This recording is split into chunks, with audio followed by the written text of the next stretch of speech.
Hey, it looks like we got audio, and there's our beautiful faces. So we should be live. Well, hello everyone, and how is everyone doing this fine evening? I hope it's well. Welcome to WebDM Twitch, where we are starting a new mini series, a little bit of funness called Breath of the Fall. And oh my God, Grant, I just now looked at the overlay, dude. That is amazing with the I thought you might like that. That's awesome. You articulated that to me. I may not have understood, but it felt like that. Well, no, I mean, hey, that's it's fine. It's amazing. So anyway, we're gonna start a new mini series here on WebDM Twitch. We're gonna put Starward Bound on the back burner for just a bit here over the summer. In full disclosure, the DM was getting burnt out on his own world, and you DMs out there, I'm sure you all have been there at one point in your life. And trust me, there is still more story to tell with Starward Bound.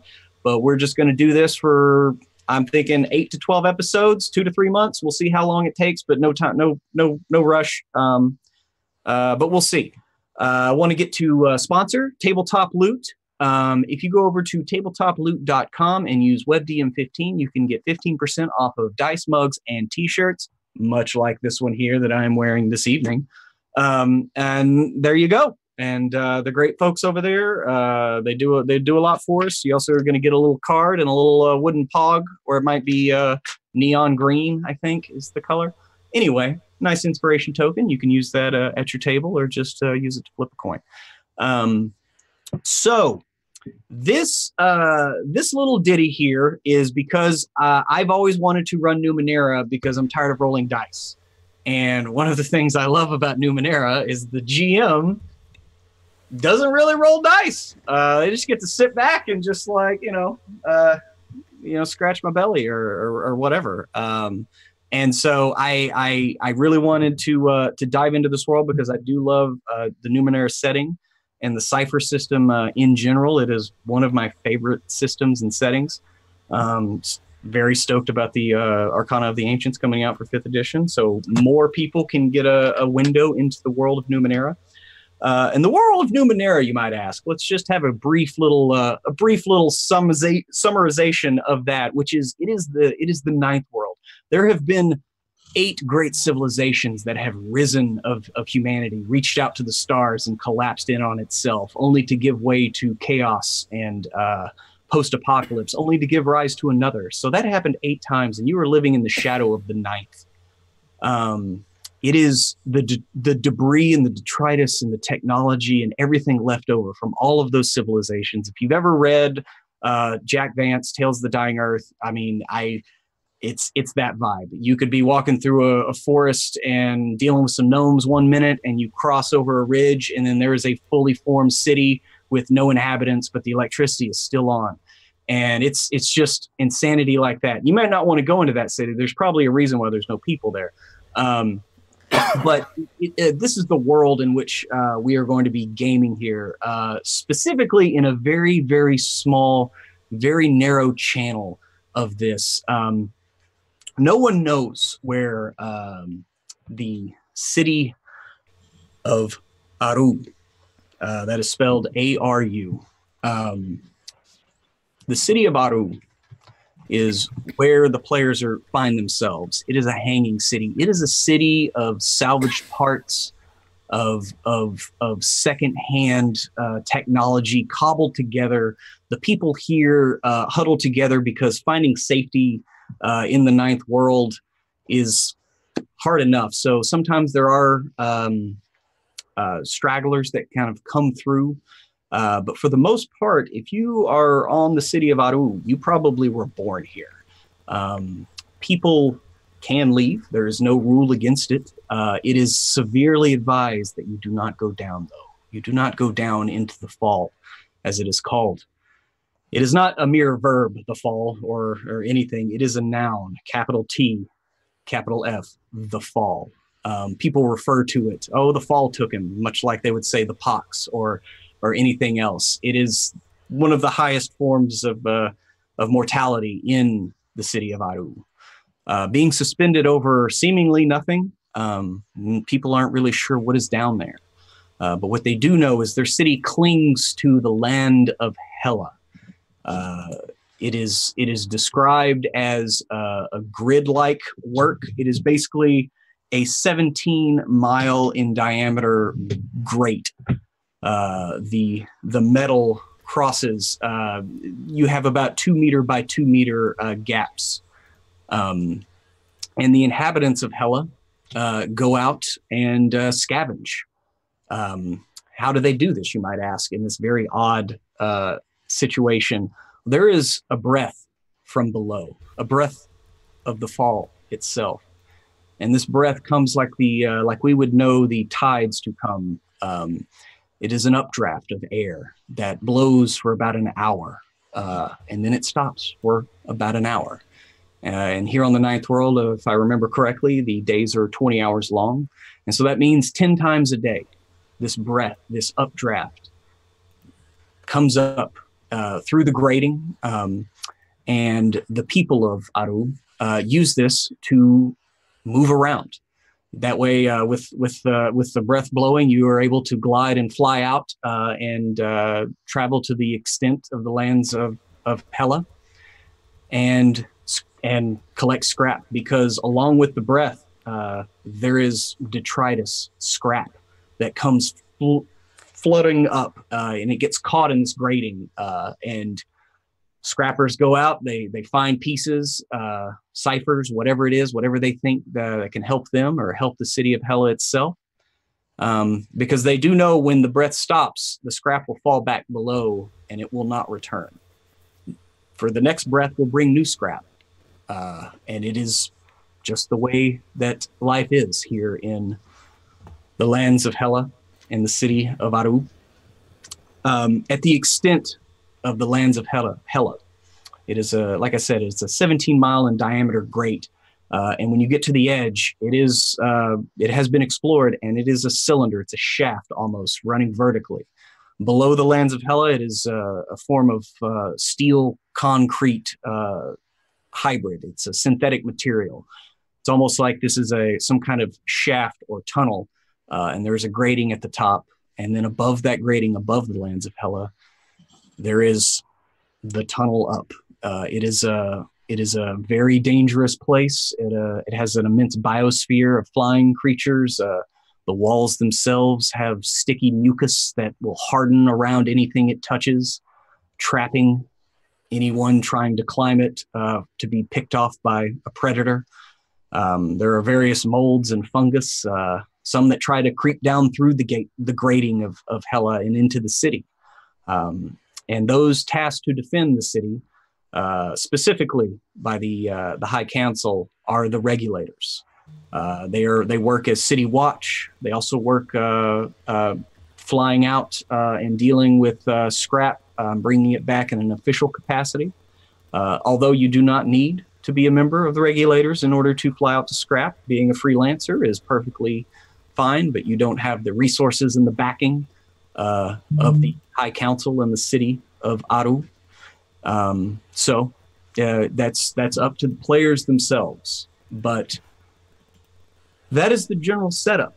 It is a simple city that clings to life and rebuilds itself. It keeps the grating of HEl-A clean and clear, and this is life as you know it. So, with that brief introduction to the world at large, does anybody here have a general character concept? Because this is Numenera. It's very post-apocalyptic, sci-fi, cyberpunk. I mean, technology. There's robots or cyborgs. I mean, this is true. You know, throw the kitchen sink against the wall, Numenera. So, does anybody have a concept that they would like to bring to the table? I would, and we can talk about what this looks like mechanically, and we can also talk about how it might fit in the campaign. Awesome. No, Emma, I'm not playing Guacamole. So, damn it! Why not? I heard there's robots here. Anybody got a motorcycle for me to ride bitch on? The worst part about that is like it's 3 people and I'm just in the middle of the motorcycle. No sidecar, nothing. The battery on my Switch went out. No, what I was thinking is if you could imagine an Uncle Traveling Matt from the Fraggles type character, except played by Patrick Stewart from Star Trek: The Next Generation, just kind of like this elder statesman who's a bit of a traveler, knows a little bit about the world, is viewed with respect. And so I was thinking of a heroic Arcus, which is like a speaker who explores dark places, just kind of like they're kind of the older person, and it's just kind of like, I've never been down into the fall, but I have been in other dark places of the Ninth World. So maybe you were even maybe at a younger age, because you said you wanted to be kind of a more elder statesman. Yes, that's what I was thinking. By most people's standards, old. Okay, so maybe when you were young, like maybe the chance and the winds brought you here. Yes. Maybe you were not an original inhabitant of Aru. Yeah, and I imagine that I used to travel via glide suit, and it was kind of like part of like a glide suit convoy, and at some point we ended up here, and this is where we were, almost as if we were like the equivalent of circus performers way back in the day, but we ended up here, and this is where we are. Now, would that be a more just like fabric glide suit or a technological gliding apparatus like the Falcon? I'm thinking kind of like the Falcon. In fact, the best reference I'd give is like the air elemental cultist from Princess of the Apocalypse. Yeah, like that. Yeah. Essentially. I was going to keep that a secret, but you literally was like, well, I'm looking at the picture that I already drew. And I don't do too much of that anymore, but I've flown in that manner before. Okay, so you're more of a you're an explorer. Oh, I like it. No. And really, what it is I'm not the most skilled delver or explorer, but when I start banging that drum and giving the speech and talking about how our names will be sung not just in the 9th world, but in the 10th world to come. It's one of those things where I really, the line must be drawn here, this far and no further. Yeah, I just... So that's what I was thinking. All right. No, I absolutely love it. I'm just typing up this meow. Okay, so so you were, what was it again? You're a what archivist? Heroic Arcus who explores dark places. I will place it in the Zoom chat. Sweet.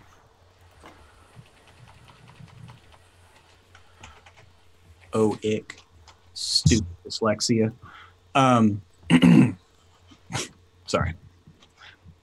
Does anyone else have a concept, or at least the startings of a concept, maybe? Yeah, man. First off, once again, man, I'm always such a super fan of the world you build, man. So I'm looking at the playground that you built, and I'm trying to think what would be the best way to navigate it. And you said something about the scrap being pushed by the winds from the grates. Now the people, oh my gosh, the regulators, are they like is there like a class system that's in this world, and the regulators are kind of on top of the class when it comes to getting the scrap? No. It's I would say that it's not a class system. It is an order that you can join. Anybody can join. Okay. And there are 2 kinds. There are city regulators, and then there are regulators of the airways. And there are those that go out and make sure everything's okay and people aren't messing with each other while they're collecting, because it is a very like gold rush or anything like that. It's first come, first serve. If you stake a claim and you can mine it, then that scrap is yours, right? But when you're one guy and there's a huge hunk comes up and one person can't handle it, Right. That's the problem. You might have other scavengers come along, try to take it.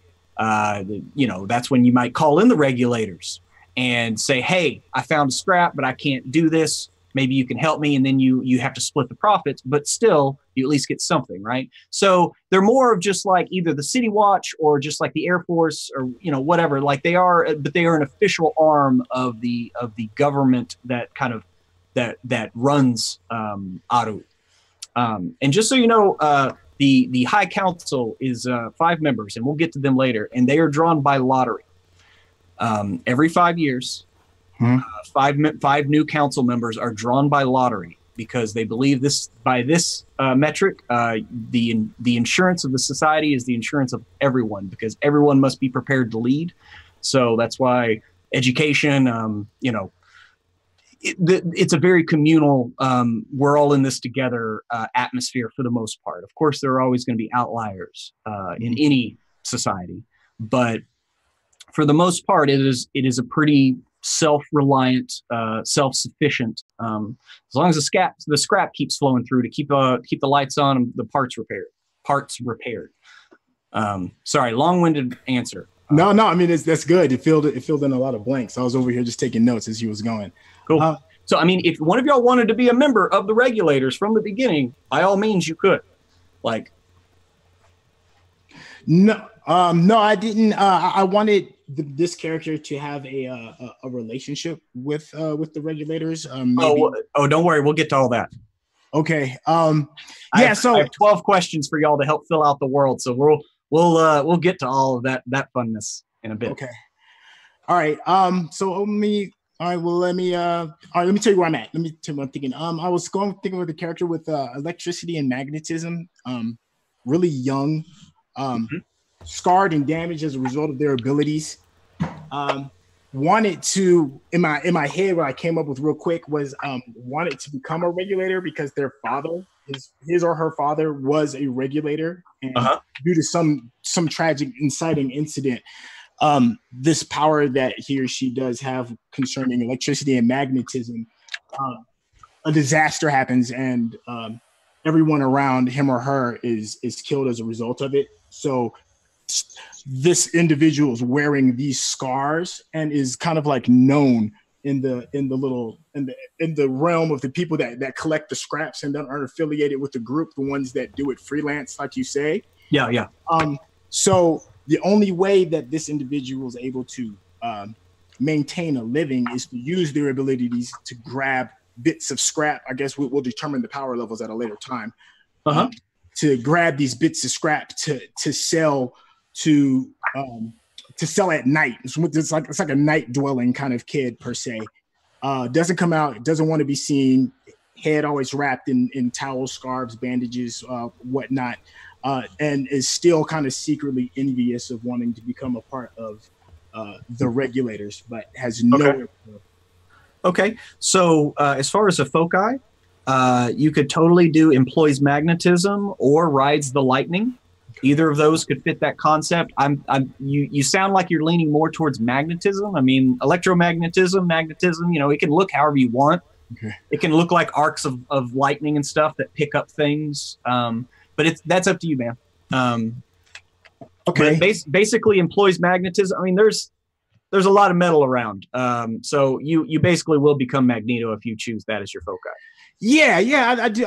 Definitely Magneto was a strong influence in that. But that cool scene, of course, when you see Magneto grabbing onto the gates in the movie, in the cinematic universe, and the gates are bending around him.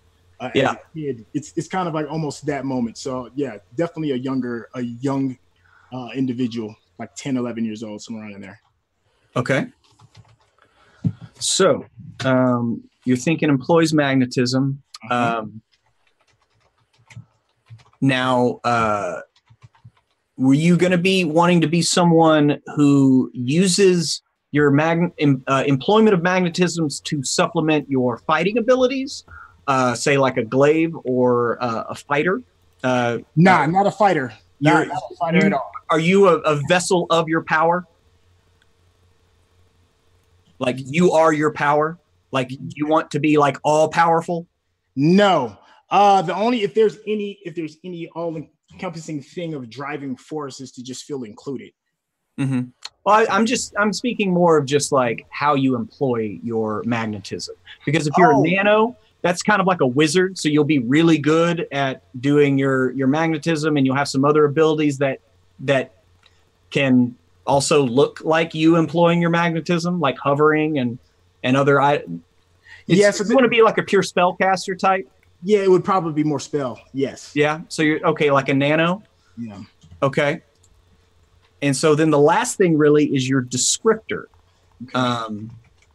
And you can look at those if you want, because there's quite a few of them. Whether you want to be strong or smart or intelligent, clever. That's where you can kind of it's the last little bit.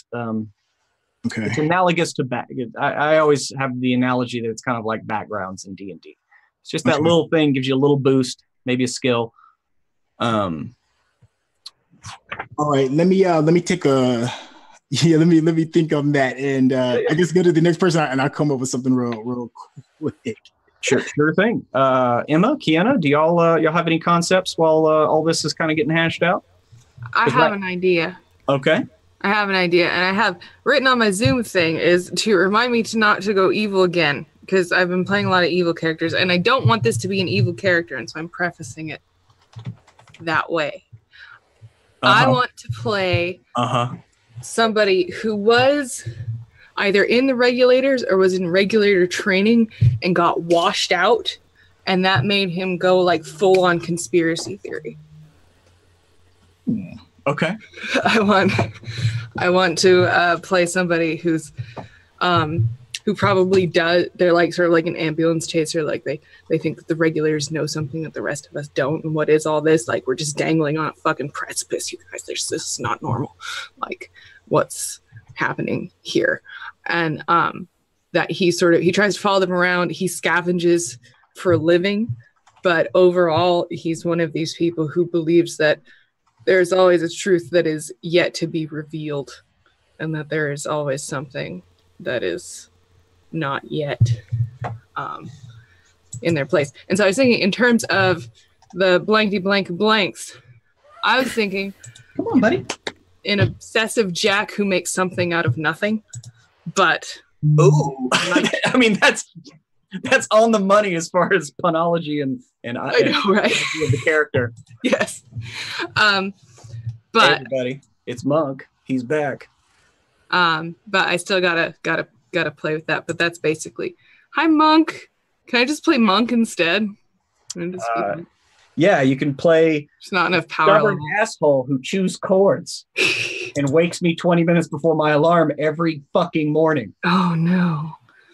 Look at that face. He knows it too. He's like, yeah, I do that every morning. I love him so much. I'm gonna do it 30 minutes early tomorrow morning, asshole. Yeah, Monk is OP. Yeah. Oh God. I might do, because like a Jack is sort of like a tech guy, right? Because it's been since before WebDM existed that I played Numenera. So yeah, no, a Jack is more about survivability. It's kind of a mishmash. You'll have some abilities, a couple of abilities from like Nano, some from Warrior, some that just supplement your survivability. Yes. I mean, you are like a Jack of all trades. That's what I want, like a tenacious guy. I might do who figures things out. Hey, that what's your descriptor again? Obsessive Jack who figures things out. Yeah. Yep. I don't want him to be evil, though. It will be a guy, though. Obsessive Jack who figures things out. That's what I'm thinking. I'm just going to put conspiracy theorist. Yes, I want to be a conspiracy theorist.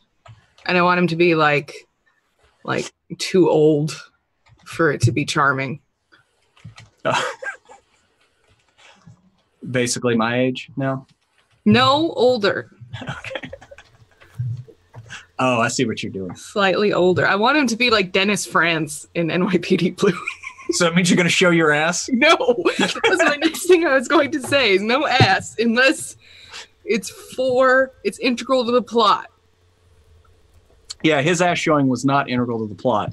It was for ratings. And also I was like 8 and I saw his ass and it scarred me for life. Uh-huh. I love it. I love it. Okay. Okay, so we got your basic sentence down, and we'll get to questions here in a minute. Kiana, how's it going over there? Any word yet? Yeah, so I know people are going to. I have a type of character apparently that So I you're gonna play. make a robot. Robot cyborgs are weird science, but you know what? I'm gonna try something different this time round. We're gonna put that off to the side as much as I love them. And I'm thinking to balance out, we have a conspiracy theorist, a really like roughed up guy who controls does electromagnetic. We have like the traveler who's seen some shit. I want to play someone who's super light in all senses of the word. So I want to have a character that controls gravity. No.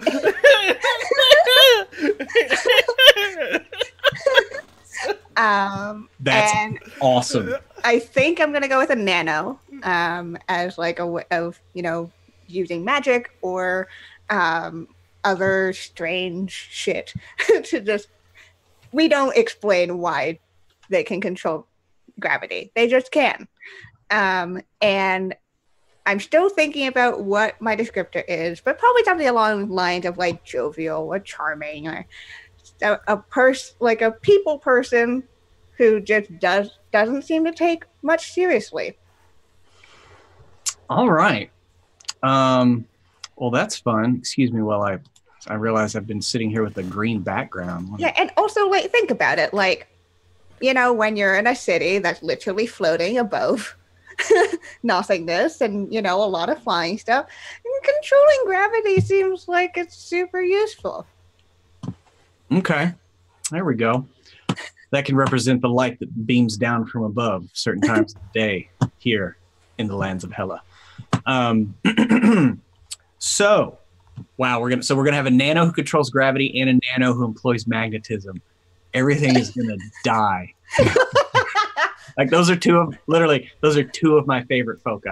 We're not gonna be evil this time, I don't think. Yeah. Well, no, but you are a group. I definitely won't be evil.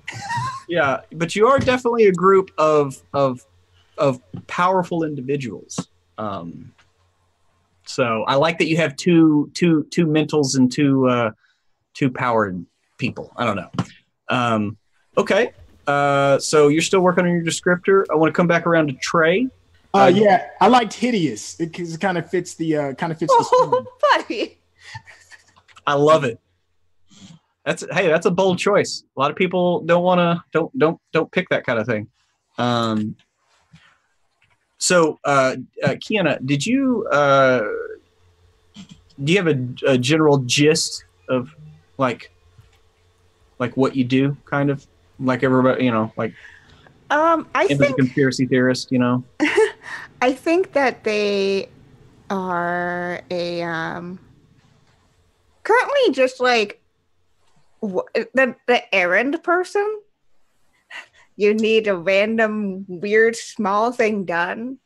Mm-hmm. Do it for the right amount of coin, kind of situation. You're literally like the favor app.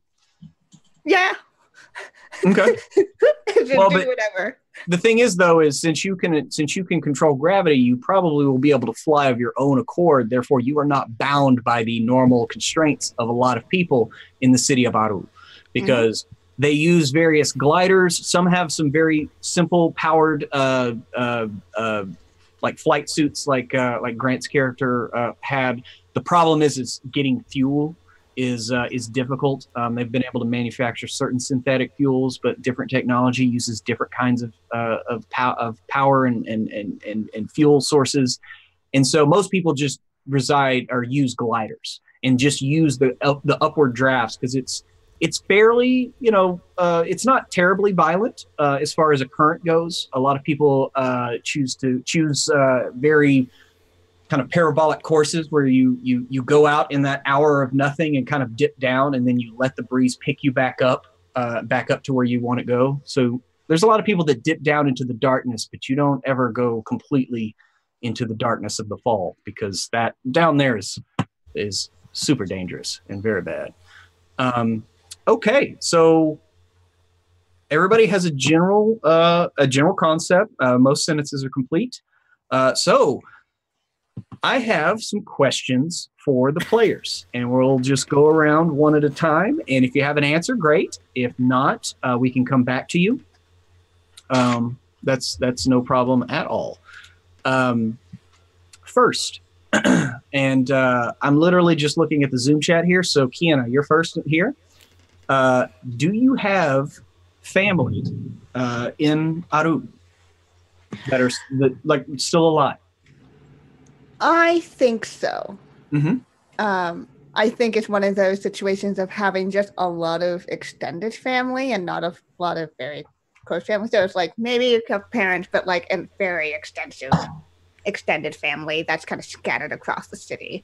Mm-hmm. Okay, but you both parents? Yes. Okay, cool. And I know people in the chat are probably like, "Uh-oh, don't tell him that. He's just going to kill him."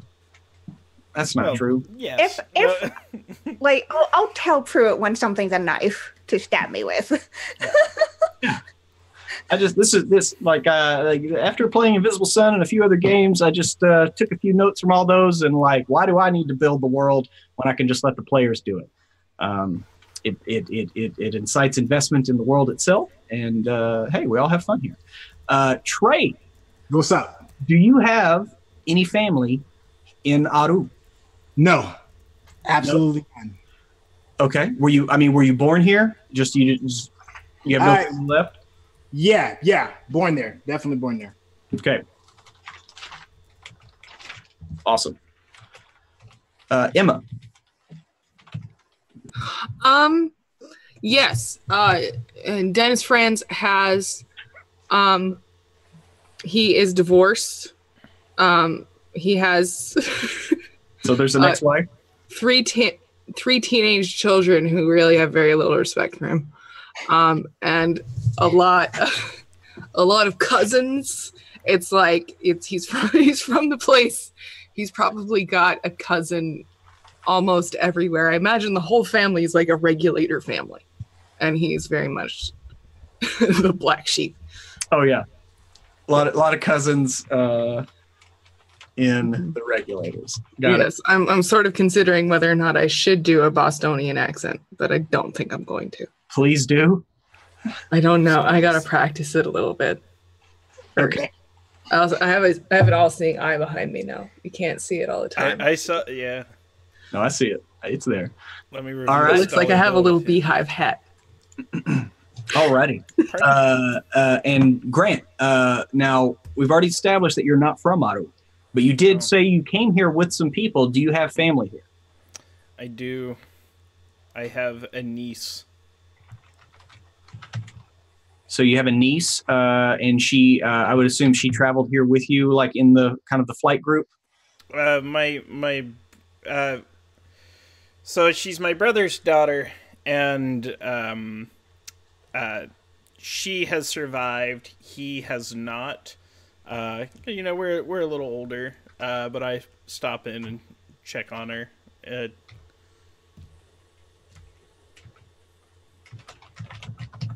Okay.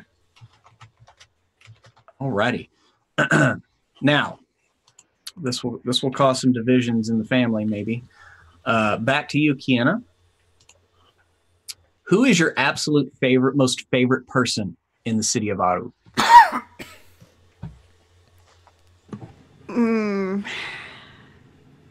Absolute favorite. Yeah, who's the one person that you're just like, oh, I can't wait to get done with this so we can go hang out, or I can't wait to go, just. I think my character has a friend who runs, I would say, whatever equivalent of like a tavern or bar or whatever in a room. Okay, so all right, we'll So they have alcohol dispensing gas stations. You just swipe your credit card and just nozzle to the mouth and pull till you can. Mm-hmm. Sorry, no, it's just like what. But like someone who runs one of these places or owns one of these places, because that's a very good place to find people. Exactly. All that stuff. So Okay. If you don't have a name, that is fine. We can always come back to that. But we will come back to that here in a minute. Trust me. You dipped into another question I had. Trey, do you have a favorite person in Aru? Yeah. There's this really old guy that allows my character to stay with them, in like an addict or something. And they have like a pretty, I guess since they met relative when my character was really young, so he or she only calls this old man Mister. Love it. All right. Emma, same question. You have a favorite person? It's so hard to pick. I think his favorite person will be somebody, I don't know what his name is, but he looks like Anthony Edwards from like ER era, like before he got cancer, like when he's like really healthy. Dr. Green. I think it's Dr. Green. And they met in a drunk tank. Like they were picked up. They met in a drunk tank and they found something in each other that they like, only they never hang out. They just leave each other secret messages all the time. Okay, so kind of a pen pal now. He's like my pen pal. Yes. All right. You only leave. His favorite person was his wife until very recently. That's understandable. And Grant, do you have an absolute favorite person? Yes. Her name is Maggie Mabel. She's essentially Dorothy Zbornak from the Golden Girls. We've been married twice and divorced twice, but we're still good friends.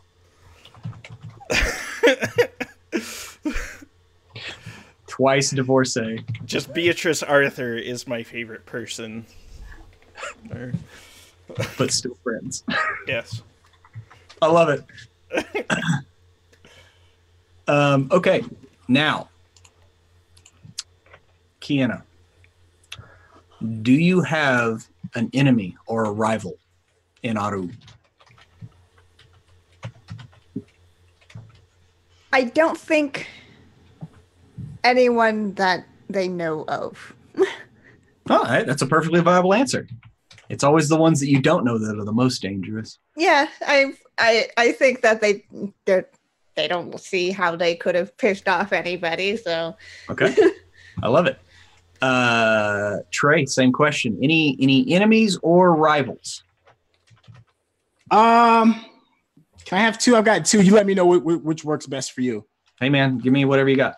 The first one was somebody that she thought was like an uncle to her, to her father when he was a regulator before the tragedy happened, and when everything went south, and my character thought that they could find some place of solace. This individual turned their back on him and shunned because, you know, the scars and the abilities and everything else. And the second option would be another kid around the same age who, for whatever reason, is like a rival when it comes to getting the resources or the scrap that comes from the winds, that comes from the great. Mm-hmm. It's just like a Goku Vegeta kind of relationship kind of thing. Yeah, you know, yeah. It's a little bit of respect, but yeah. You're both kids. You're both out there scrapping, working. Yeah. Okay. So either or, both. I don't. Yeah, just. Hey, might as well have both. Fellow scrapper. Emma. Yes. Enemies, rivals. I think Dennis Franz is quite threatened by many people. However, he does not necessarily enemies with all of them. He doesn't trust very many people. The only person that he's a true enemy, well, there's two people. One is his ex-wife's new partner, who's like a teacher at their kid's school. Something like that. Something where it's just like, you're just a bit too personal, and my kids have some sort of honorific for you, and I don't like it. And then the other is, I imagine if he was a regulator, then he had a partner, and they had some sort of like experience where my character went, my character went over here with it, and my other character like doubled down on being a regulator, like the partner did. Like doubled down, like okay, I'm gonna be. All right. We'll discuss more of that here in a minute. And maybe they sold him out, and that's why he's not in the regulators anymore. All right. Like I said, we'll come back to that here in just a second. Grant, enemies or rivals, or both. It's a both. His name's Randy Falcon. He is a politician in town and is the current love interest of Maggie Mabel. Essentially, he'd be played by Jeff Goldblum, and he'd be like, nah, all the time. Uh-huh.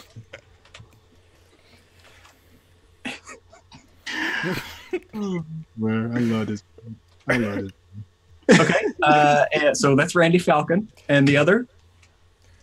Oh well, they are the same person, but the enemy. So that's my rival.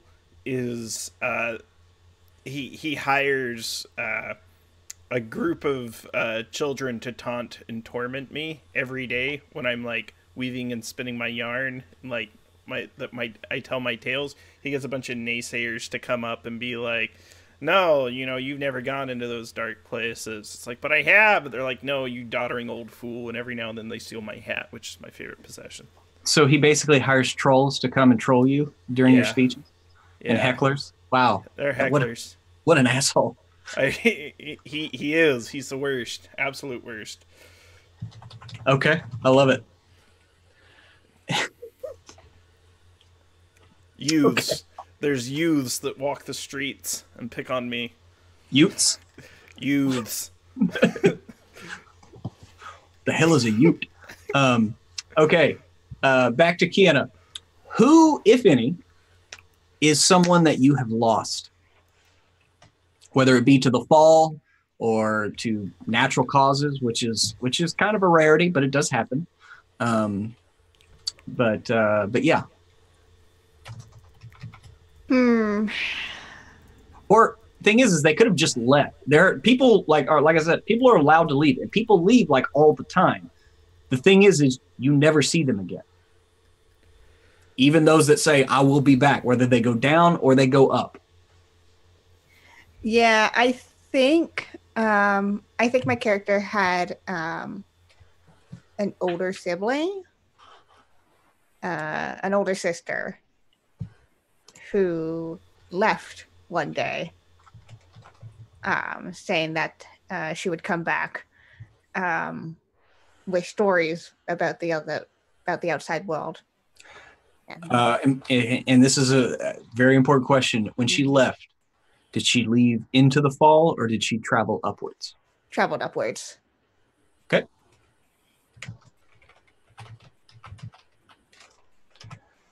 Trey. Hey, what's up? Who have you lost?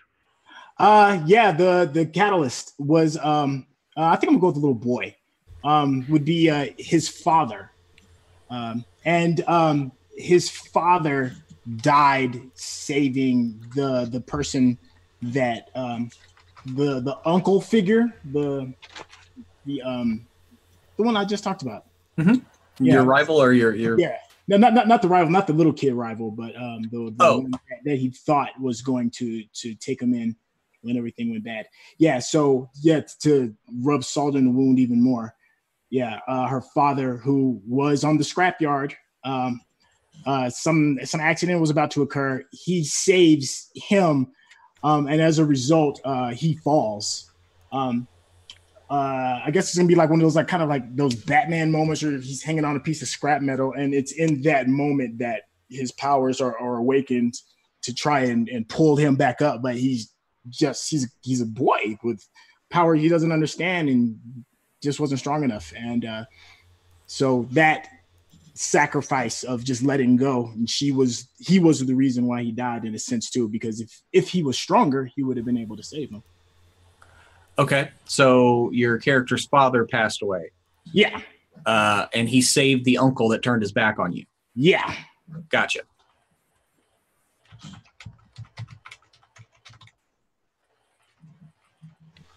And just wondering, is your character male or female? Yeah, I'm going to go male. I'm going to go with the little boy. Okay. All right. Emma, who have you lost? Dennis Franz has lost nobody close to him, which he accounts, what's the word? He attributes that to his fervent interest and distrust of it, that they're on to him, and that's why everybody's staying safe around him. He's got like lists of people who have been lost in some way. Yeah. But it's nobody who's actually close to him. Okay. I mean, it allows him to get a little crazier about it. Oh no, I love it. Yes. Okay, Grant. Who have you lost? Your brother? Every individual that traveled with me originally. They've all died various ways. My brother was the only one that seemingly died of old age. I have suspicions something else was up to it. Everyone else died in an accident, for we live in a perilous region. It's very true. Including his brother. Gotcha. Now then, Kiana. Let's revisit one of your earlier answers. What is your favorite business or business person that you like visiting here on Aru? Well, this happens to be my best friend. Again, whatever gathering place is around here with alcohol. Yeah. Your best Uh, friend has a tavern. Do you have a name off the top of your head, or you want to? Not off the top of my head, because names are hard. Because I'm making a list of all the things that need actual names, NPCs and places and everything. Mhm. So we'll take care of this in the intervening week. And yeah, awesome. So we got a tavern. Trey. Yo. What's your favorite business or business person? Because it could be you just like someone who works at a place, and this is more just like a connection with some type of, whether it's like Kiana's best friend is at a tavern or a scrapper or some kind of like manufacturer, or someone who deals in textiles, or doesn't matter. Oh yeah, that's going to be easy. It's going to be this person that he knows simply as the fence. It's where he's able to give like the kind of the higher end stuff when he is able to control his magnetism enough to grab some bits and pieces. And I'm assuming the fence probably has a very good relationship with his rival, the other kid, and that's kind of like how they keep in constant contact with one another is meeting to the fence. Yeah. See, now I'm in my head. I've already cast the fence as the guy from that played Varys, and you're all his little birds. That's perfect. Yes. Go out and get the scrap and bring info and scrap back. Yes, that is perfect. All right, awesome. Emma, what is your favorite business establishment or business person you like hanging out with? Let me float this by you. So regulators have some sort of bureaucracy behind them, yes? I'm sorry, what? The regulators it's some sort of bureaucratic. I mean, they answer to the High Council, yes. Okay, I want Dennis Franz, actual name TBA, his favorite person is the person who is in charge of logging everything that the regulators collect. Okay, so the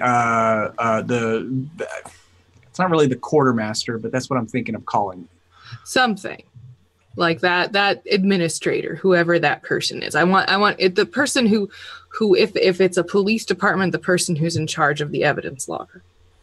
Okay, yeah, I mean that would be somebody within the regulator organization itself. Yes, I want that. I also, the more I think about it, the more I think I might want him to have been dismissed from the regulators like 2 weeks ago. Okay. All right. Yeah, we'll get back to that in just a second. And Grant. My favorite place is the Tattoo Parlor. Uh-huh. It's run by a bunch of wise old women who also have a lot of extensive medical training. I love it. Do you get tattoos to remember those who have fallen? Who have been taken by the fall? I am completely tatted up. It is a common practice here in Aru. Seeing as how everything else changes so much. A long time ago, they figured out it's kind of hard to put up like signs and murals and stuff because scrap's constantly being added. So, but the body, that is a temple that can always be on display. Alrighty. God, I love this. I'm doing this every time now.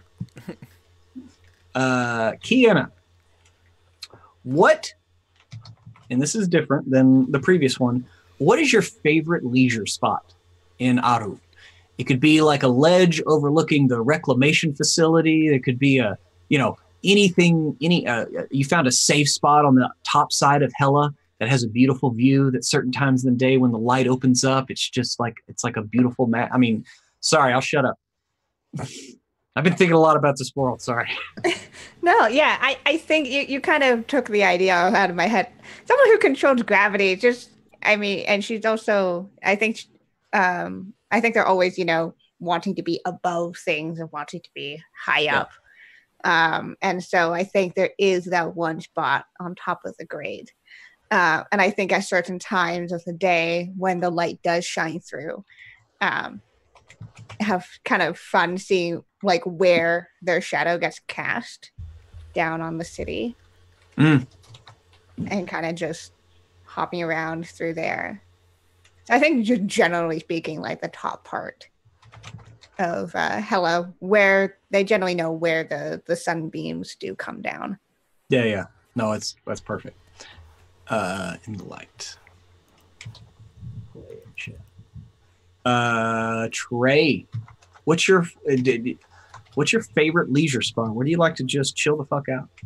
Yeah, in this world, I'm envisioning like an old either like an old refinery or an old manufacturing facility somewhere where the mechanics that was going down caused a lot of grinding of metal, so there's like a fine metallic dust everywhere.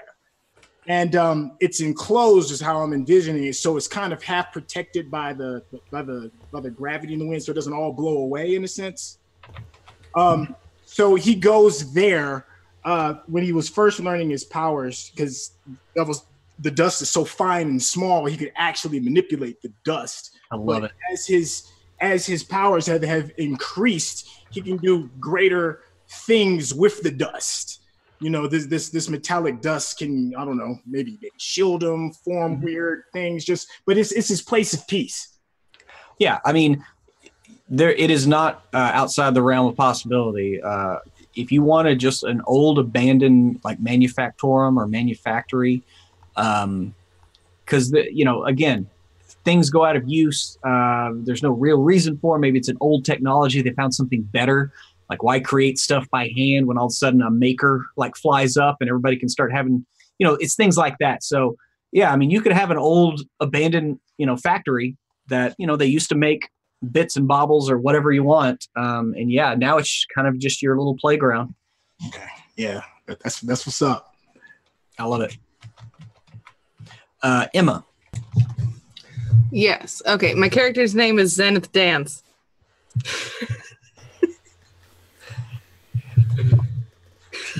Can you please? What? Can you please repeat that?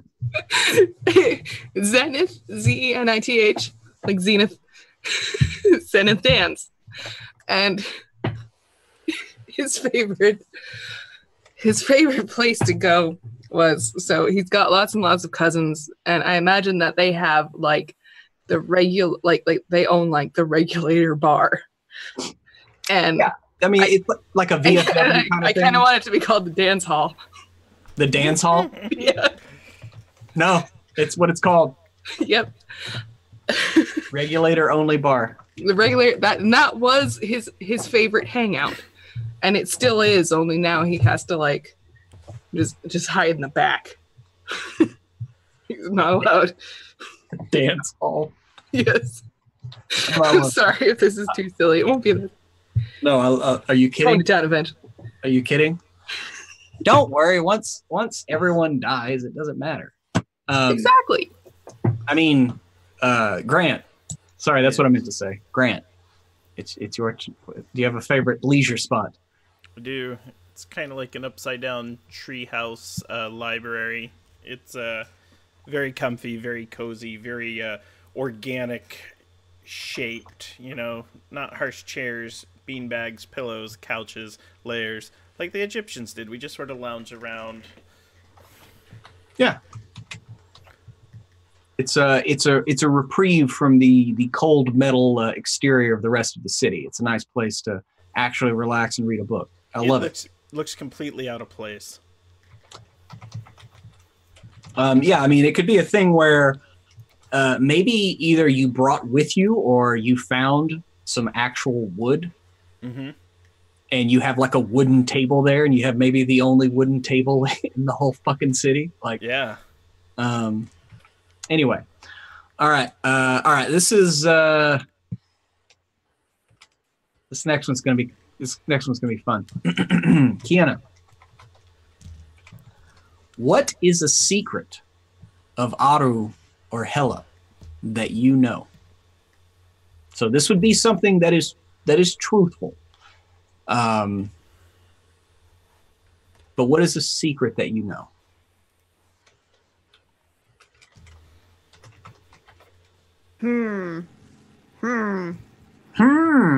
If we need to come back, by all means, we can. Yeah, I think we need to come back.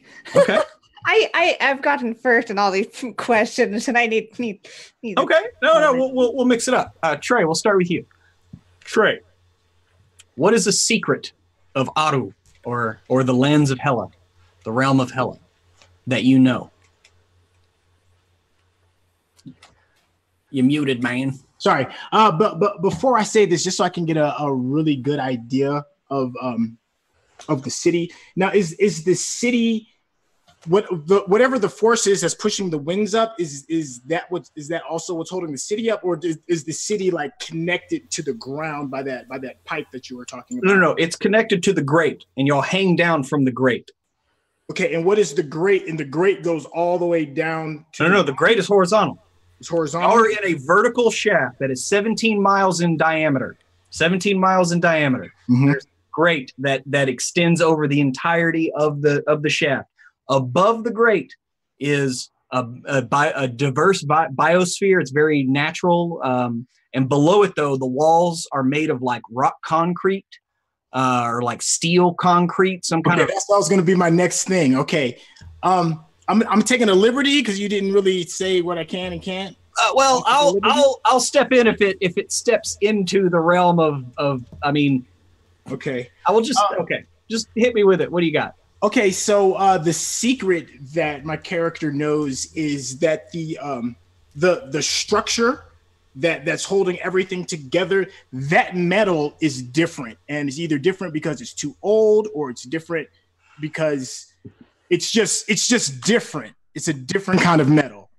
Well, yes, you would know. Yes, it is a metal unlike anything that you have ever seen. Cool. So basically, what constitutes the lands of HEl-A? It is those actual bars that cross and are the expanse that y'all travel across or use as a horizon. Yeah. Okay. Of unknown make.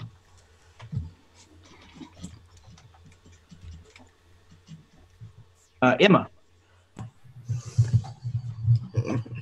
You have a secret. Yes. Zenith Dance has noticed, he tracks a number of variables in this place. And he has noticed that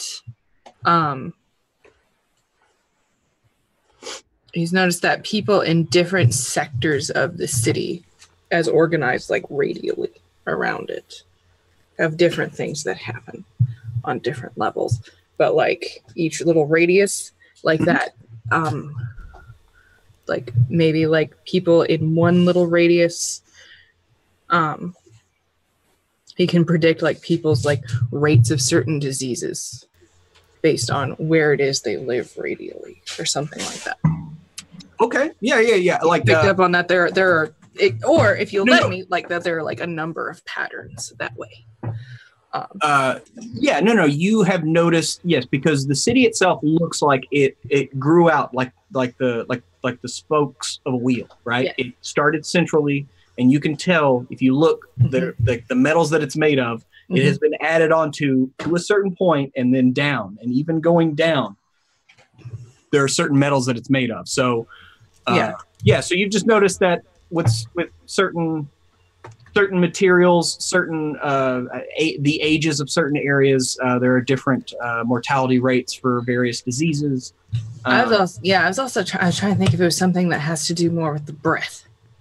I don't know what it could be, but like when the breath hits people, something happens. I don't know. I mean, there are certainly unseen factors with the updraft of air that comes from below, sure. Yeah. But already in my head, it's firing. Like there are different eras of technology and different things that affect for sure. Yeah. Another thing could be, everybody. Hey, there's a brief cameo by the incomparable Jim Davis. You want me to plug it in? Yes. Okay. Here's another one. Nate. He's trying to sneak in the line so he gets paid his union rate for the day. Max 5 lines. Actually, the minimum. It could also maybe be like you have noticed that certain areas of HEl-A have more scrap head towards them, like there's a pattern to it. Yeah, something like that would be good. Yes. I mean, if you want it to be like something that is affected by the wind itself, I'm just trying to give you something without giving anything away. But like you notice that certain bits of like sizes of scrap head towards certain areas, things like that. Okay. Yeah, like almost like it's attracted to it in some way, maybe. There are many factors that could be involved. Yeah, but that there are predictable patterns to when these things will come up in a way that they try to discourage you from knowing. Okay. Yeah. There are patterns to the breath and scrap flows. Okay. Grant, do you have a secret? A group of regulators uncovered something in the scrap that was needed to be kept confidential and secret at all costs. I was going to learn what it was from one of them, but that regulator was found dead before he could tell me.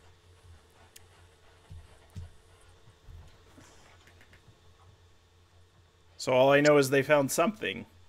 One of them was going to tell me what it was. They're not alive anymore. I don't know what it was, but they found something in the scrap. Now, Grant, did you already give me a name? For my character? Yeah. No. No, you haven't. Okay, I just want to make sure. You've given me a couple names, so I just got them conflated in my head. Sorry. Sebastian Lefontaine will be my name. I go by Boss. Love it. Had an informant, but found dead. Cool. And back to you, Kiana. Considering my character does odd jobs and all sorts of interesting tasks, I think they have a regular job like every week that's just delivering a package to this one building and paid extra to not look at the box, don't talk about the box, just bring it over here, leave it at the doorstep, and go. And I think there's a sense of like more secrecy around this. As yeah, it's just it's very odd to have like a regular delivery. Yeah. And even odder. Like it's a literally A to B, same time every week? Yeah. And how long has this been going on? I think for like a month or two. So like long enough that it's a pattern. Okay. But like not long enough that it's just like routine now. It's just like, this is still weird. Yeah. No, I'm with you. All right. This is awesome. Good stuff. Next. We're just gonna bump it one each time. Emma, we're gonna start with you this time. Mhm. What is a myth that you have heard about? Same thing about this area, the city, the lands of HEl-A, like a secret like that is like definitively true, right? Mhm. Now this is more. What is a myth? A myth. Maybe it was passed down by a nurse, nurse wives, or a nanny, or maybe you heard it from someone that you think is a crackpot.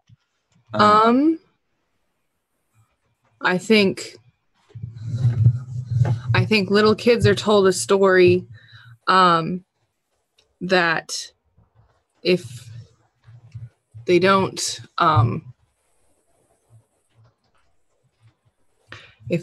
like listen to their parents, maybe, or like if they don't write thank you notes, if they don't show due deference when they receive a gift, then there's some sort of monster who will come out and throw them off the city. Okay, maybe the fall will come and take the fall will come and take you. Mm-hmm. Yes, I think that there are a lot of things you can do. Like if you don't clean your ears, then you'll get too heavy and the fall will come and take you. Mm-hmm. And yes, if you don't eat your vegetables, then you'll be too slow and the fall will come and take you.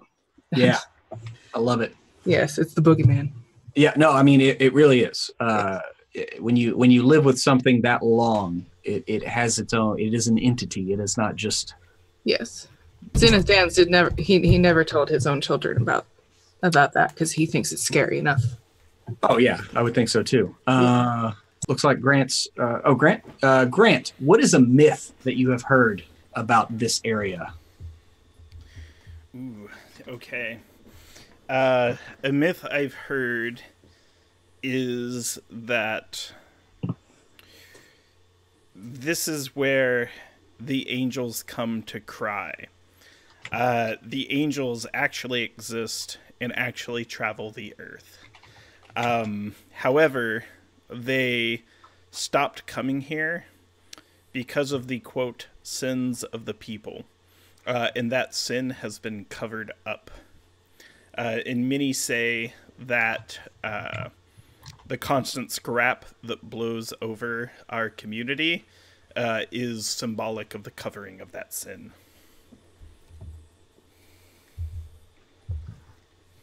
God, I love this.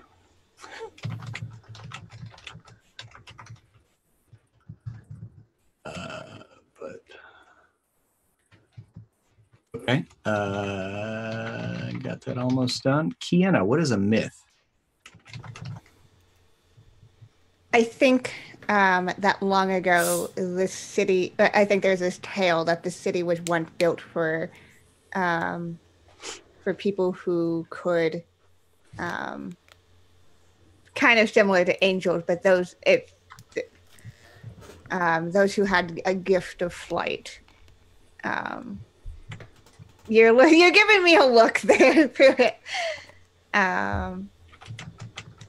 Yeah, so it's that was what originally what this place was for, and then they somehow had a fall from grace. The fall taking them. So all that was left were the rest of us. Many, many, many years later.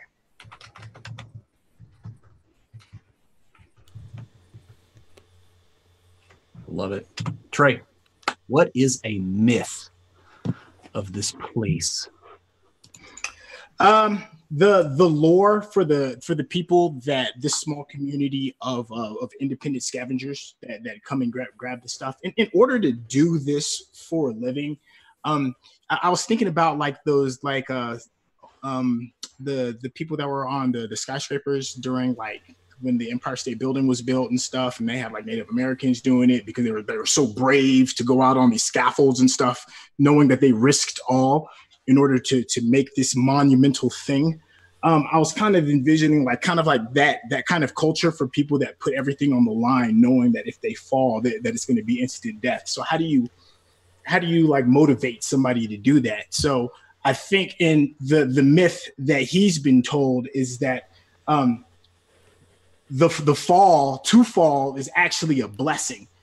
That feeling of being pulled down to the bottom is your creator embracing you finally. What you see when everything gets pushed back up are the things that are inconsequential, things that don't really matter, but yet are needed. So when this god or whoever it is that they believe in pushes all of this metal and all of this stuff up, it's more of it's a blessing to them to say, here, this is me kind of like feeding you, put things in perspective, because I'm assuming that bodies aren't being pushed back up, right? It's just like material stuff. Like once a body falls, it's gone. That's what no. Every now and again, like I said, just like there are survivors that come from below, and tales when they arrive are disorienting and dark. Like they can't even really describe. Like Grant's character, when they were like brought here, they were basically sucked in a vortex and lost all navigation. They couldn't even tell what was going on, right? And then all of a sudden they're being rocketed towards this hanging city, and enough of them managed to keep their wits about them to survive. But it's one of those things when people are brought here, they don't really understand how they got here. It's like being sucked through a portal, and then boom, all of a sudden you're just floating up. And hopefully you make it to the city or make it to the grading. Because like I said, if you actually make it to the city and then fall back down, generally you don't come back up. That's one of the things is if it does come through, like there have been many times where like Scrapples will go out and they'll see like an amazing piece just like lodged in the grading, and they're like, oh, we can get it. And then it falls back and they're like, oh, and they know that they will never see that piece of scrap again. Like that specific piece of scrap. I mean, people have tried to put trackers on them and they disappear after a while. People have tried to like mark things. Sometimes people can like actually attach enough pieces to keep it hanging there to actually scrap it. And that's the goal, at least attach it to the grate before you start breaking it down. But yeah, once it's lost back to the fall, it's gone. And so you're saying that the fall is actually a blessing for those who actually hazard the lands of HEl-A. Right. Yeah, it's a Valhalla in a sense, like, you die through battle kind of sense, Elysium, that kind of thing. So if you fall, it's a blessing. Okay, I love it. All right, so those are our myths. So next up, and we only have a few questions left. Not many, only like 4. But and we're going to start with Grant on this one. What is a rumor? And you kind of just gave me one. If you want to use that one, that's great. Well, no, that's a secret. No, what's a rumor that you've heard? You're not sure if it's true or not, but there's some hubbub about things. Okay. Here's the rumor. There have been a group of shadows. No one has quite discerned what is creating these shadows, but they move in the form of people at night, and they've been ambushing people who are out later than they should be.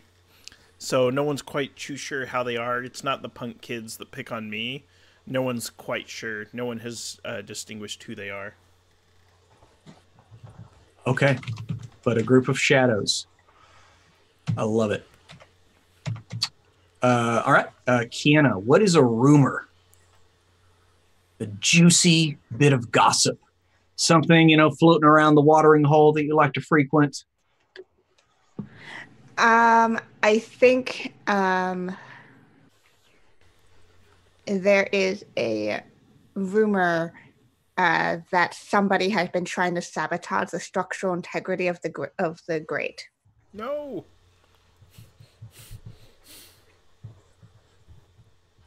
That somebody has the agenda to do this and has been slowly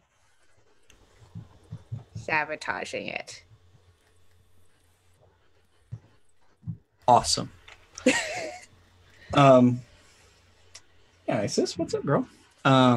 Trey, what is a rumor that you have heard? The big rumor, you said something that kind of stuck with me. The people that were able to come up from the bottom and up to the top. The rumor amongst the I'm sorry, my mind's going. The rumor amongst the freelancers is that anybody that comes up from the bottom and survives are messiahs, and they are to be revered. Revered to the point that you don't even look them in the eye. It's all humbling. I don't know how many of these people there are that live in this city. I'm assuming it's not a whole lot.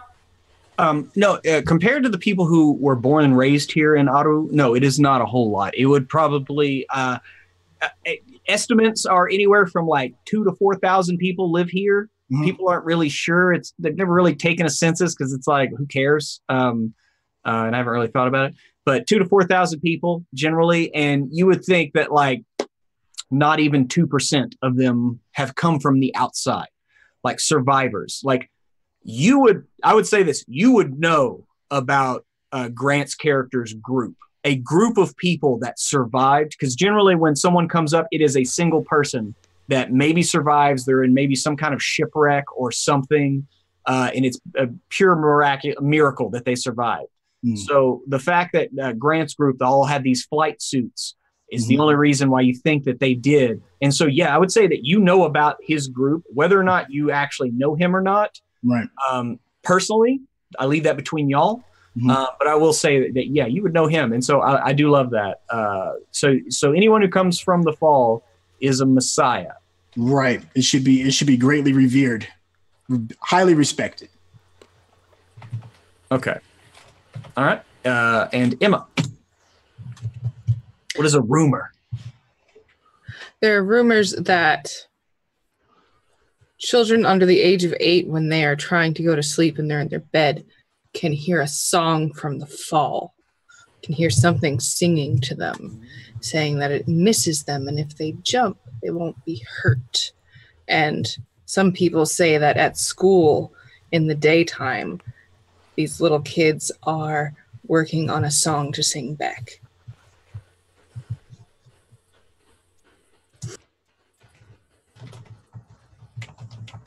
It's just a rumor, you guys. It's okay. What's wrong with you? I love how it started this whole question thing with like from lighthearted answers.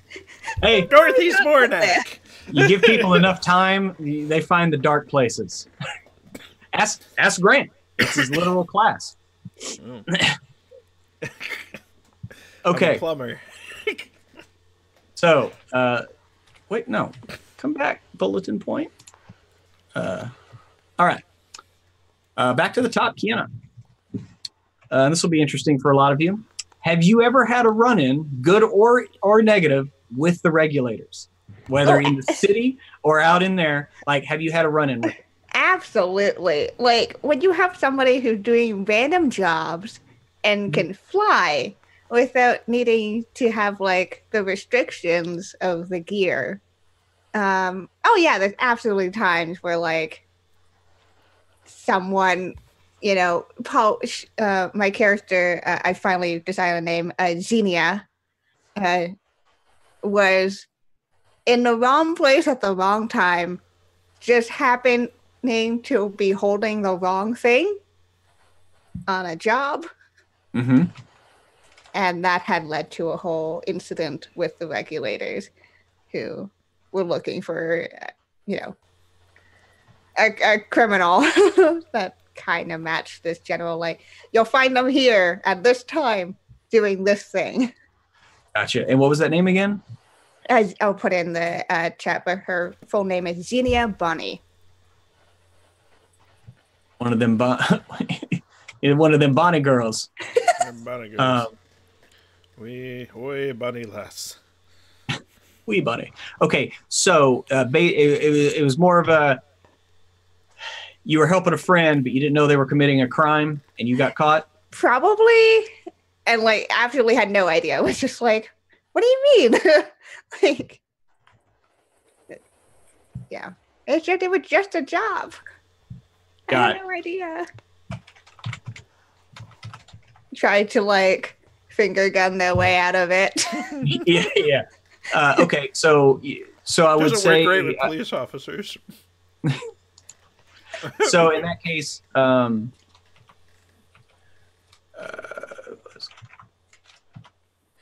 a crime.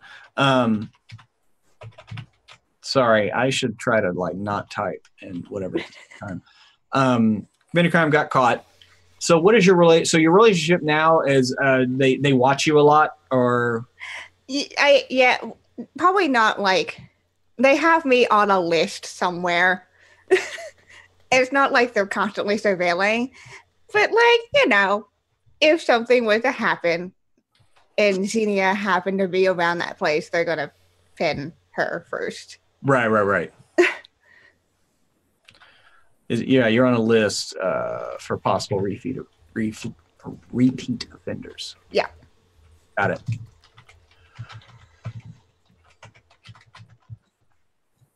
All right, Trey. Yo, okay. What have you had run-ins with the regulators, or I mean, you know, if so, like, just what's your general relationship? So I'm going to assume that, you know, y'all have had some run-ins. The relationship with the regulators is not a good one.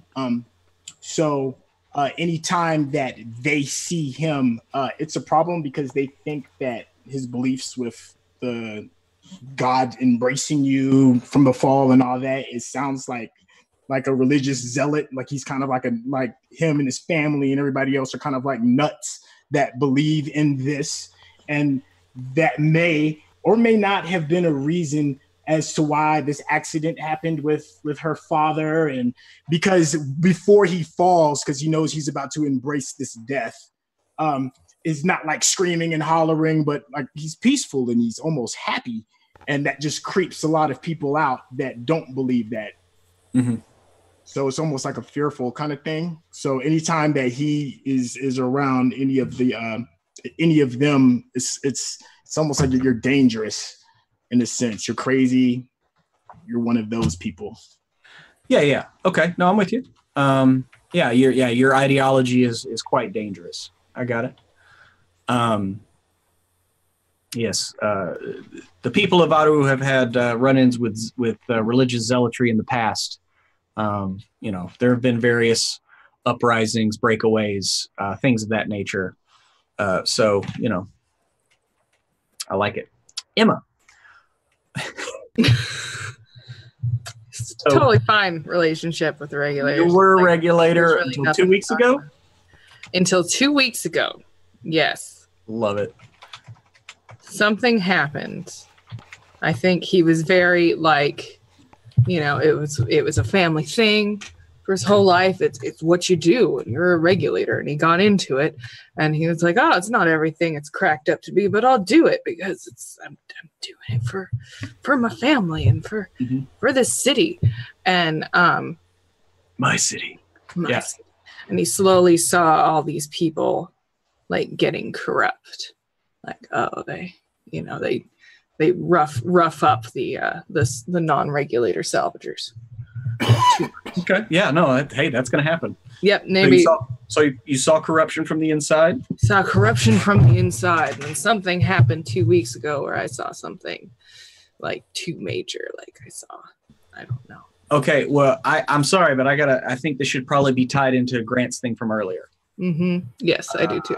The secret, which would be like the regulators found something that needed to be kept secret at all costs. Yes. So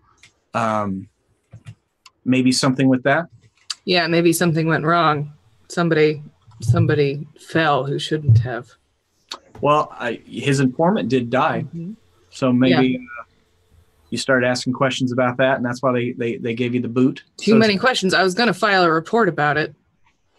Yeah, and since you have so much family, they can't really off you. So just got to bounce you out. Yeah, and so what they try to, like, they planted some sort of like contraband drugs or something on me. They're trying to discredit me. And they got my wife to leave me. They didn't, actually. She did that on her own several months earlier, but to him, it's all the same. They were in on it. They were in on it. They knew about it from the start. Yep. They're in the kids' schools. They're recruiting for them. All right. I love it. Yep. Discredited and discharged. Yes, dishonorably discharged. Gotcha. All right. Awesome. And Grant, what run-ins have you had with the Regulators outside of this incident? Well, even the incident, I assure you, in all my years here, I've never even had any contact with the Regulators at all. No contact whatsoever. None, and I can assure you I'm telling the truth. I have never been contacted by or have encountered a Regulator in all these years. Yep. Mm-hmm. I love it. Okay. Next up, Trey, we'll start with you. All right, what's good? What keeps you in Aru? What keeps you here? Like, because like I said, anybody can leave at any time. But is it a job? Is it a bond with someone? Like, what's your driving force for staying here and continuing on? You know what? As we keep going about all of this, man, I'm really loving like the zealot kind of part of it. His religion, if that is what it is, can we call it that, or just a very strong belief? You can call it whatever you want, man. Yeah. So the one thing that took the only family that he has took it, so it's like it's home. The fall is home. Falling is home. So it's just being in touch with his God.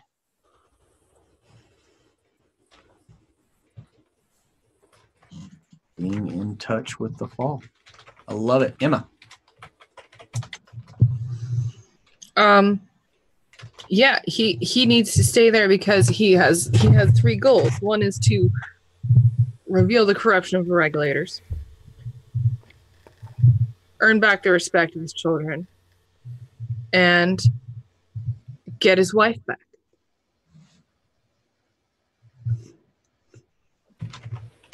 It's important to him. My wife. My wife. Sorry, I've been watching a lot of John Mulaney lately.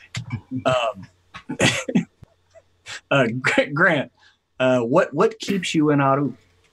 How come you have not left? Well, I was visiting to see my niece, as I typically do this time of year, but when I went to her abode, she wasn't there. There was a note that said she'd be coming back soon, love Merryweather, but she hasn't shown up, and it's been a few weeks. So, contact with the niece. Yep, so I haven't found her, and I figured I want to find out either what happened to her, or at least be in town when she gets back. She left note. And Kiana. Because otherwise her parents would be heartbroken.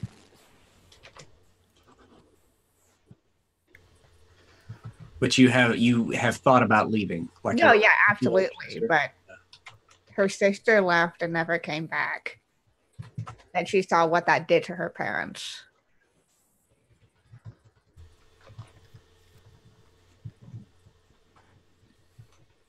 Love it. All right. And the final question. Who, since there was recently a lottery for the High Council, not too long ago, each of you, since there are 5 members, I will come up with one. Who is a member of the High Council that you know? It could be a very cursory relationship. Like I said, this is lottery, so this is like completely random from the population. And so, but who is a person that you know on the council? And I think we're back around to Emma. Okay, great. I know exactly. It is going to be my ex-wife's new lover. Oh, he's a teacher and he just got elected to the council? Mm-hmm. Mm-hmm. I love it.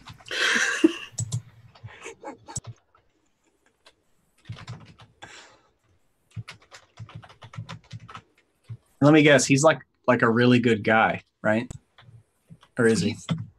He's, I mean, in part, I'll leave that up to you, Pruitt. But I will say I did recently watch Homeward Bound, and the stepdad in that is a real piece of shit. Yeah, he's kind of The Incredible Journey.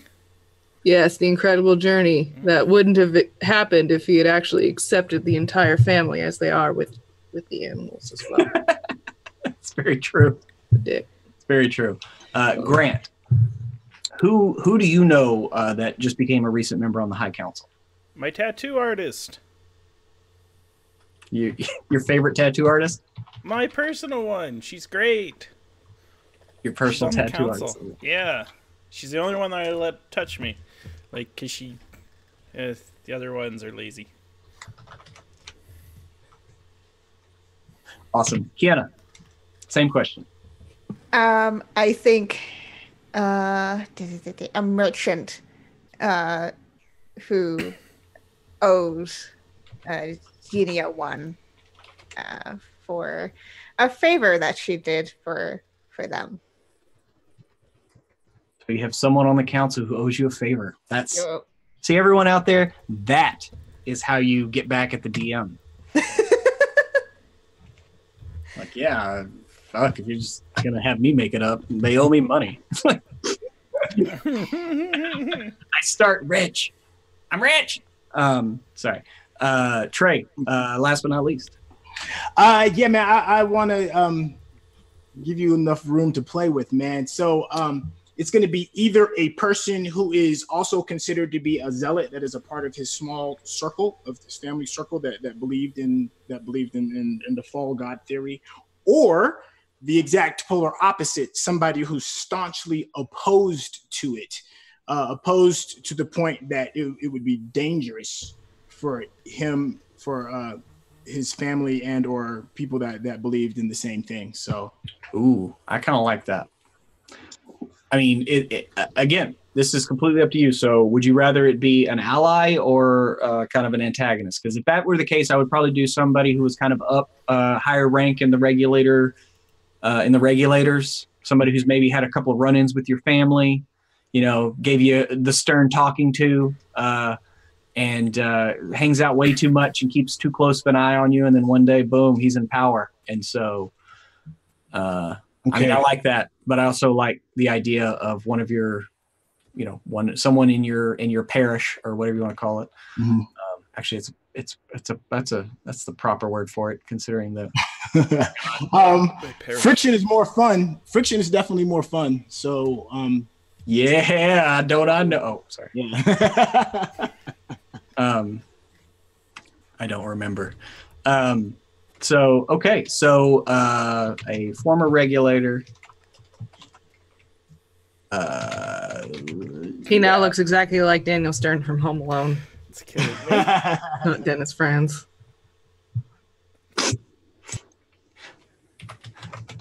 Okay, Trace people a hard time.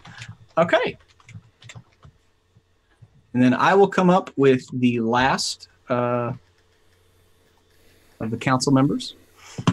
But guess what?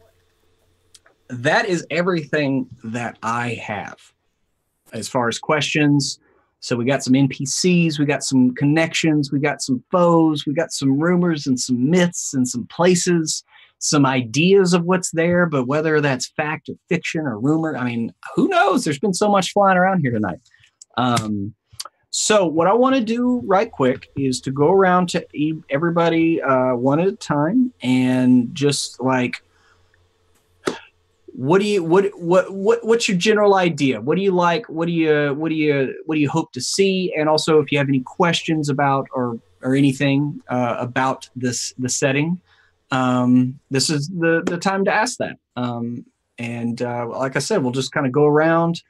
real quick, and then maybe, I don't know, we can hang out, or we can go ahead and get out of here early after that. Doesn't matter to me. Take questions from the audience. I don't know. How many people we got watching? Oh, there's like 32 people watching. Shit. Hey, everybody. It's a new show. So we'll just go around. Kiana, what are your kind of like session 0 thoughts, impressions? Any questions about anything? What do you got? I love how much like conspiracy was thrown into this game right from the get-go. It's like, like here's a bunch of things that are happening or might not be happening, but like I can easily see how they can all intertwine with each other. Yeah, so me too. I'm super curious to see how that all ties together. Yeah, and the fact that we went from like super light to like, oh, there's some things singing to sleeping children. Yeah, I'm sorry. I'm also losing it for Aberlin here. We need to call this Downwards Bound. That is so true. Downwards Bound, a breath of the fall. Oh, that's so good. Yeah, I'm just excited to explore the world and all the things that hide in it because it's fascinating. It's really cool. You're coming up with some really cool shit through it. And we're kind of filling in some of those blanks, which is also super cool. So it's what I like about Numenera. Like I basically did my deep prep to go back in time and set this whole thing up. And then I love that this kind of session 0 where y'all get to fill in all the gaps of modern day life and really get invested in the now and uncovering what was then. And so, yeah, it'll be a fun little mystery to peel back the layers on and see how deep it really goes. So, Trey, same question to you, sir. Just general impressions of this right now. Any questions? Hit me with them.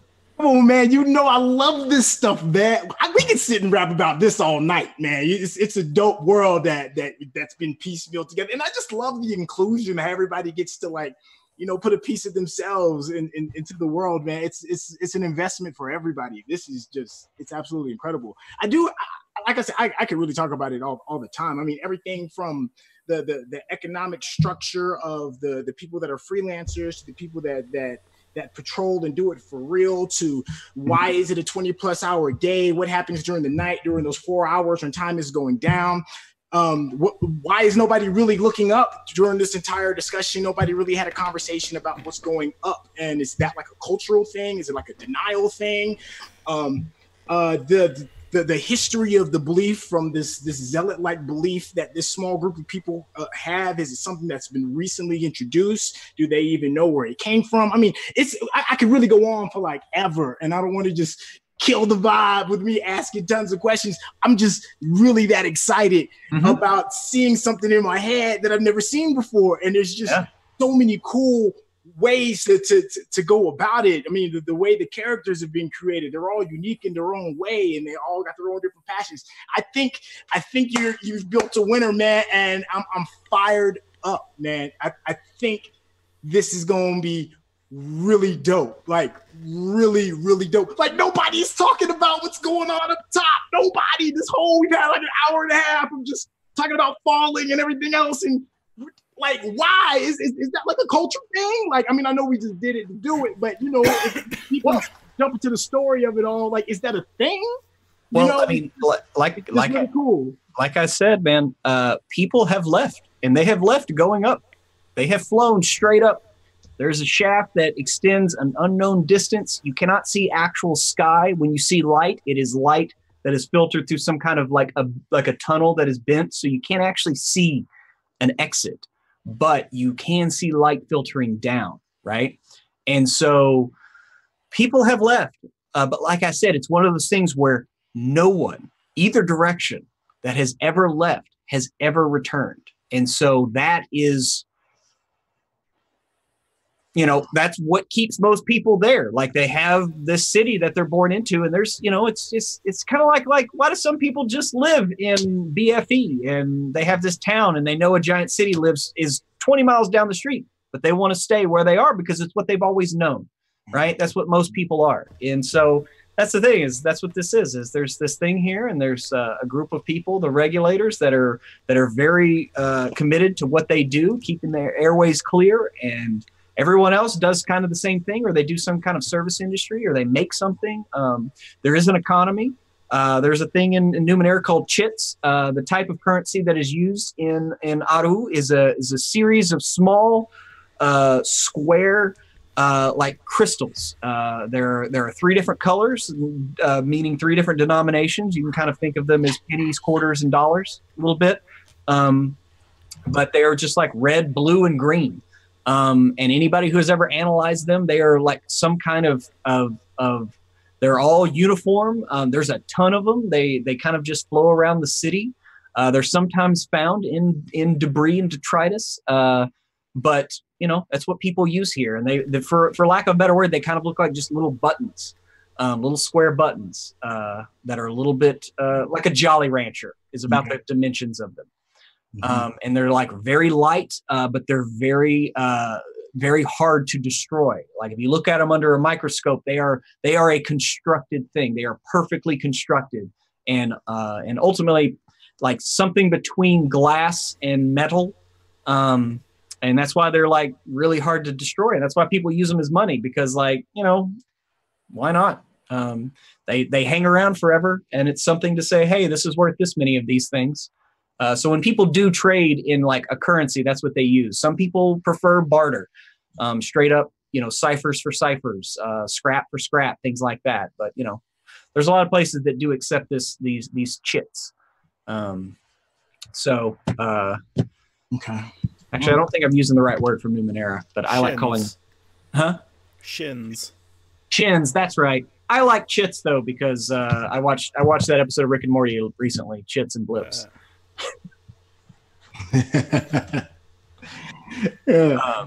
Okay, cool.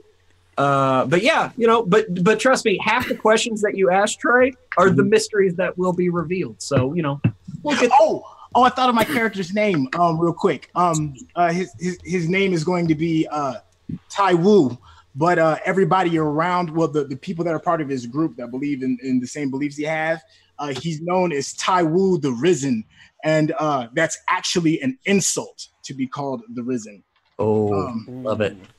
And the other people that aren't a part of that social religious group, they just call him Tai for short. Okay. How's that spelled? Tai Wu, Tywu. Gotcha. Tai Wu the Risen. Talking about that wisdom. Talking about that woo. I love it. All right. Emma, same thing. General first impressions, any questions that you have, that sort of thing? I am excited about this game. I did not end up with the character I thought I would have when I started. And I think that is a fun thing to do. I'm interested, especially in the context of this character, having somebody who's having a really private crisis that will undoubtedly turn into handling some sort of public crisis at some point soon. Yeah. That could be a definite thing. Yes. And I'm excited about that. And I'm excited about exploring somebody who seems like a crackpot who's maybe not a crackpot and is definitely not evil. Yeah. This time. Okay. And yes, I'm excited about this game. It's cool as heck. It's especially cool. I'm terrified of heights, so this is a fun thing for me. Yeah. I have a weird relationship with heights where I'm not really terrified of them until I really start thinking about what happens in the interim between where you are now and the ground. Oh yeah. Like once I start thinking about it, I build myself into an anxious ball of knots. But for the most part, when I'm in a plane, I look down, I'm like, oh, this is fun. Mm-hmm. And then you start mentally falling, and then Anyway, Grant, my man. Hey. Same thing. First impressions, any questions? Oh, it's going to be a lot of fun. When I looked at the pitches that had been sent for various campaigns, this was the one I was hoping that your group would pick, and then I'm super excited that I get to play. I love Cypher System. This is actually my first time playing Numenera proper, despite owning every book in their collection, because Monte Cook Games sold all the books for $10 last year and donated 8 of every $10 to charity. Yeah, so they're a cool company. It's a cool game. It's one of the games that have influenced a lot of modern design philosophy. It's you know, the designers of this game were key designers on 5th edition Dungeons & Dragons and many other modern systems that are very successful. But it's also Monty's specifically, it's his life's work, right? It's the book he wanted to make to challenge himself, the game he wanted to make to challenge himself, and his mentor challenged him to make. So Numenera is going to be a blast. I really like when you and I were talking the other night about it, because I was doing some art direction for it, just how it's 100% Pruitt. Like this is a Pruitt setting, Pruitt adventure. I really like you know, the detailed hand-drawn artwork that was commissioned for it. It was super fun making the overlay, but specifically it's going to be really fun to play in. And when I design an overlay, and I think this is important for the audience, I design the overlay for the world that I want to play in. Whether I'm a player or not. So the fact that I made something, it's like, oh, that looks cool. It looks like every 80s cartoon that I would watch over and over again on VHS. Yeah, I actually get to play it, so I'm really excited. And my character's goals are, Maggie Mabel told me that if I could get Zenith Dan's their job back, get them back together with his wife, and get the respect of his children back with him, she might consider going out with me again. So there's a lot riding on this. Yeah, that's a tough. Yeah, they said, look, you get that guy straightened out, I'll consider seeing you again. And I was just like, all right, I'm up for a challenge. Let me find this guy. I love it. You got to play matchmaker in order to make your own match. Come on. It's like half the episodes of MASH. You gotta start wheeling and dealing. Pruitt, when are we gonna play a MASH game? Let me tell you something. Do you realize I almost put a MASH pitch together? Right? Yeah, I do. Yeah, I literally was this close to being like, I want y'all to be like frontline army doctors in some insane war. But whatever you do, you're on this mobile military like hospital base. But I decided not to, because I was like, nobody cares about MASH the way I do. And I can hear Greg somewhere on the East Coast, like, if he ever does watch this, like screaming right now, because I think he loves MASH as much as I do. So, but anyway, don't worry, we'll do a MASH something at some point. I have a couple of ideas on doing it actual, and also what's the Powered by the Apocalypse game, the Cthulhu Vietnam game. I'm going blank. I know what you're talking about. I know what you're talking about. I can't remember what it's anyway, called. But I thought about doing that, using that system, but it's like Cthulhu Korea.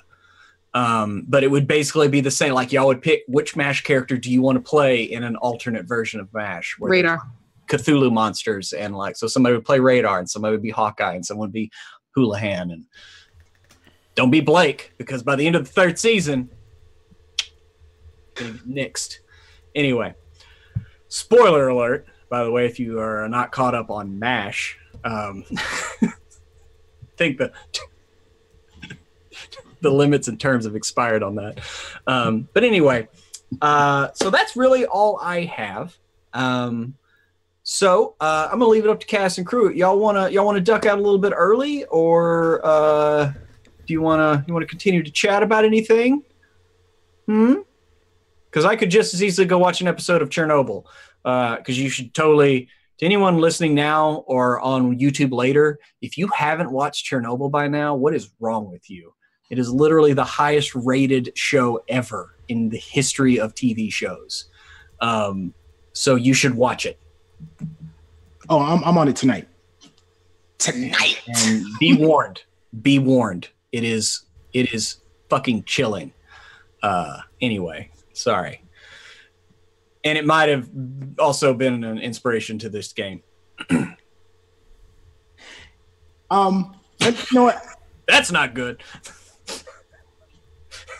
You're not really gonna watch it. The suspicious look intensifies. You know all those NPCs you just gave me? They're all dead now. Next week we'll start fresh. No. Anyway. What happened to Mister? I didn't get a chance to even say goodbye to Mister. No, nobody did.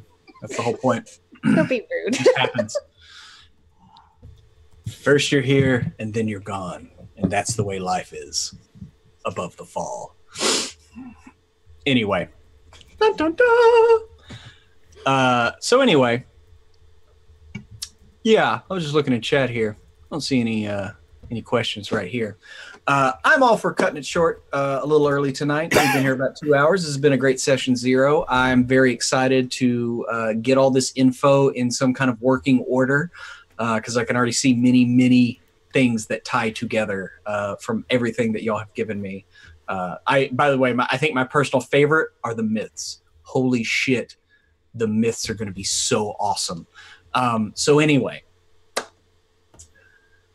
We're gonna let y'all go for the evening. Oh wait, no, I'm gonna answer one question here. Aberline, just a basic question: how surreal is the setting, or is Numenera all out sci-fi?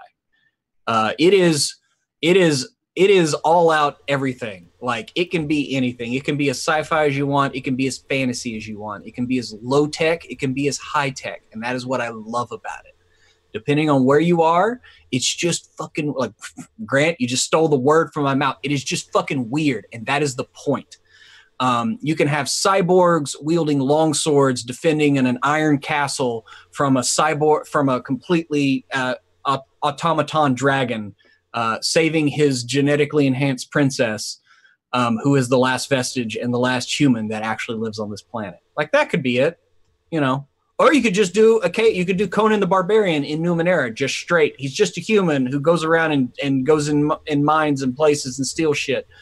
And that's what I love about Numenera. It's all of these things. I love the Tales of the Dying Earth is one of my favorite books. The mashing of fantasy and science fiction, since it used to be together before it was rended asunder by Tolkien, amongst others. But I like the fact that we're back to that, and that's what I love about it is that it's hand in hand, and it's as much or as little as you want or as needed. But this setting that what we're going to be doing is very, very science fiction, but there are fantasy elements even in that. So that's the thing: is a laser sword or is it a regular sword? Is it a crossbow or is it a pistol? These things, you know. The ways in which you do violence to one another change, and the ways in which you recover from said violence change over the eons, but the violence, it remains the same. And thus is the same here, living above the fall. So I'm going to write a book of fallisms. But anyway, so yeah, we're going to go ahead and get out of here. I want to give some love to Tabletop Loot before we get out of here. They are our sponsor. For WebDM. WebDM 15 gets you 15% off there for shirts, dice, and everything. Here's one of the shirts right here. Atlas holding up the D20. I love it. It's a very comfy shirt. So there is that. Also wanted to give give a shout out to Alexa, who drew this piece here that is hanging from the top of the overlay. And then Grant went into Photoshop and gave it a little bluish love and all that fun stuff. And so you can hit I believe it's Alexa_art on Twitter and Instagram. And so but she also does most of the art for Starward Bound. Probably won't have as many pieces of art for this, but I'll probably throw in a couple here and there. But until next week. I hope everyone out there has a glorious week, sees the day, sees the adventure whenever it approaches. And as we always say, may the dice ever roll in your favor.